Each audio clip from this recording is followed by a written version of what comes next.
Thank you very much, sir. Ladies and gentlemen,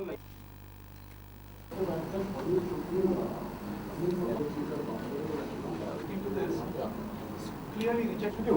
This been based on the Ministry of Defence. Principles වලට විරුද්ධව යනවා වෘත්තීමය නොවන විනයගරුක නොවන හමුදාවකට විශේෂයෙන්ම ලංකාවේ වගේ තිබුණු යුද්ධයක් අවුරුදු 30 ගානක් මුළු ලෝකෙම මේක හමුදාමය ජයග්‍රහණයක් කරන්න බැරි කියපු යුද්ධයක් ජයග්‍රහණය කරන්නට පුළුවන් වෙන්නේ වෘත්තීමය විනයගරුක හමුදාවකට පමණයි. Only a professional discipline military can win a war. Otherwise, that goes against the principles of war. If a ill-disciplined, unprofessional military can win a war, I don't think that goes against the basic principles of war.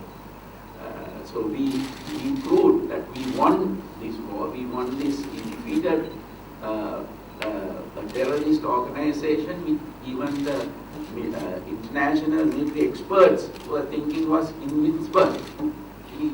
They said that it cannot be defeated by military. We did that because we fought professionally. Our military was professional. Our approach was professional. And we did it for, and our objective was very clear and for a good cause. That is what we want. So that is the basic thing. Anybody, I don't, any expert in the whole world can, I don't see how they question that.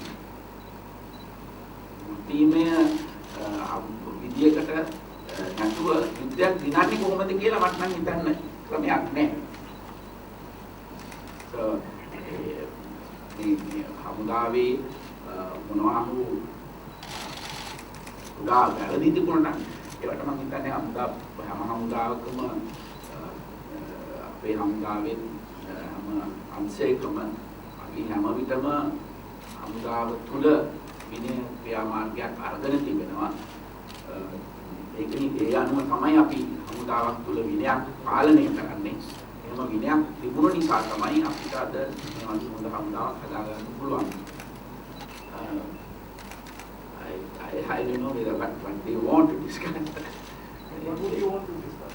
I want to tell that they are wrong in their approach because we have certain issues and of course always they say that when they meet me, they say that they want to strengthen our cooperation between our militaries, but certain action that certain times they have taken, I don't agree, especially on how they reject certain officers for courses.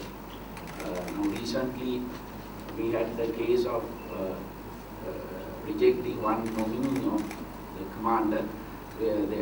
What I have always said, told to them was that when we nominate an officer, we go through a very methodical, very transparent selection process. The commander or any from any services, the three services, the commanders appoint a board, and the board goes through the qualifications and they select these officers. And that is the nomination which comes to me. And in turn, from the ministry, we forward these nominations to the respective countries. And sometimes when we nominate officers to US seminars and courses, they reject these names. And what I always say that it is not fair when we select people going through such a very transparent system that it's very unfair to reject these officers. And it was proven that this last time they rejected General Sudhakar Ransina, who was the Director General of Rehabilitation program, which had been commented by all over the world, and even the US has commented on how well that we have done that. And to reject his name was a very clear case of misinformation and taking a decision on wrong information given to the embassy or I don't know. So these are things that that I want to show them and discuss with them. Like they want to strengthen the relationship with the military, and they have to approach in a better way. So is there any other issue that they want to take up, you think? This is purely from the Defense Department. So obviously these are related, defense-related matters. Because obviously we do a lot of try to strengthen the cooperation. We do certain military exercises. We participate in other. They participate in programs here and on the training areas and different training matters. So that these are the things probably they want to discuss, and also we need to develop post-conflict development, what we have achieved, especially with the assistance of the military, like the demining, resettlement, reconstruction, rehabilitation of, because we have achieved a lot of these areas, and I don't think in any country in the world has done this much within a very short period of 2.5 or 3 years. If you take the demining, 70% of the demining was done by the military, but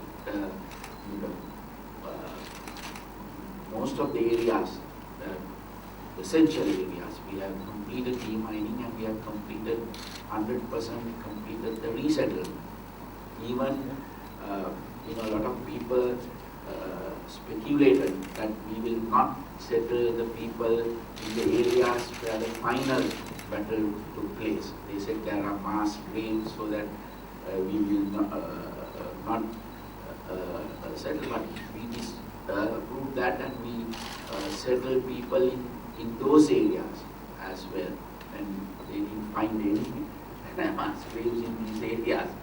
And rehabilitation was a very successful story of ours, I think, because we didn't keep anybody in detention, and 12,000 of surrendees we rehabilitated and released and reintegrated with the society. Then over 4,500 whom we had under detention, we have released them, rehabilitated them, released them, and reintegrated. So these are success stories of ours. We want to show them, irrespective of what some international media try to project, and some even within some section of the diaspora, irrespective of what they say, these are the facts, and anybody can see. Anybody can see what we had done on rehabilitation. Then, obviously, on resettlement, even reconstruction, the military had done many things in these areas. Winning the hearts and minds, helping these people to bring to improve their life. That the military has done a lot of things in these areas, building houses, helping them in medical camps, helping them in agriculture, many things. So these are the things, and also the relaxation of, all of you know the amount of restrictions we had over the last 30 years in these areas. If you take the fisheries industry, almost collapsed because of many restrictions. Obviously, that at that time the governments had to, successive government has imposed on the areas of fishing, the size of the outboard motors, the size of the vessels, marshalling point, lot of restrictions were there. We removed all those things today. Today, no restrictions of movement. Anybody can, any media person or any NGO or anybody can visit any part of the north. And we have taken out all these restrictions and removed all these things. Because the intention of the government is to bring absolute normalcy into these areas. If you take the law and order, it's 100% under the police. The military is not involved in day-to-day law and order issues. So these are the things that I want to tell them and show them the positive steps that we have taken up within a very short period to bring normalcy into these areas.